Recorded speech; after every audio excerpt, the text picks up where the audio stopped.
প্রথমেই পেঁপেটিকে এরকম ছুরি করে কেটে নিতে হবে। নেওয়ার পরে জল দিয়ে ভালো করে ধুয়ে নিতে হবে। তারপরে আমি এখানে ইলেকট্রিক চুলা ব্যবহার করছি। ফ্রাই প্যান দিয়ে সাদা তেল দিয়ে নিচ্ছি।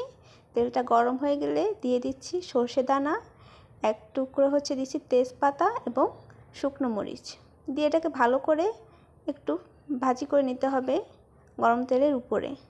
সর্ষে দানাটা একটু ছিটকে যায়, আপনারা একটু সাবধানতা অবলম্বন করবেন এই ক্ষেত্রে। তারপরে দিয়ে দিতে হবে সেই কেটে রাখা পেঁপে। দেখুন আমি দিয়ে দিচ্ছি।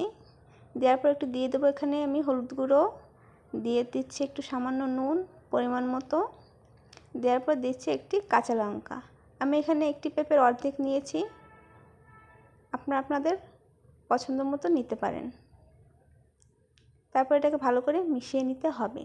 এরকম আমি আলতো হাতে এটাকে নাড়িয়ে নিচ্ছি, নাড়িয়ে ভালো করে মিশিয়ে নেব সব কিছু একসাথে। দেখুন মেশানো হয়ে গেছে আমার। মেশানো হয়ে গেলে এই মুহূর্তে আমি দিয়ে দেবো একটু জল।